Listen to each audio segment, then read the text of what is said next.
Welcome to eagle media works. కమ్మని వాసనతో పాటు నోరూరించే తీపినిచ్చే బెల్లం ఆరోగ్యానికి చాలా మంచిది.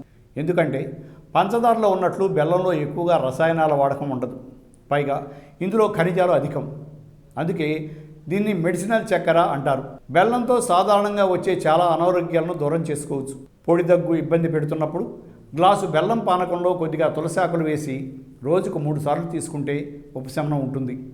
కొన్ని కాకరాకులు, 4 వెల్లుల్లి రెబ్బలు, 3 మిరియాల గింజలు, చిన్న బెల్లం ముక్క వేసి గ్రైండ్ చేసిన మిశ్రమాన్ని రోజు 2 పూటలా వారం పాటు తీసుకున్నా, లేదంటే గ్లాసు పాలల్లో బెల్లం వేసి రోజు తాగినా స్త్రీలకు నెలసరి సమస్యలు రావు. బెల్లం, నెయ్యి సమపాలలో తీసుకుంటే మైగ్రెయిన్ తలనొప్పి తగ్గుతుంది. ఇక బెల్లం వల్ల కీళ్ళ ఇబ్బందులు రావు. రక్తంలో చేరిన విషపూరిత పదార్థాలను తొలగించే శక్తి బెల్లానికి ఉంది. బెల్లంతో చేసిన పరమాన్నం పిల్లలకు ఎంతో మంచిది, ఆరోగ్యం కూడా. Thanks for watching eagle media works. Like and subscribe Eagle Media Works.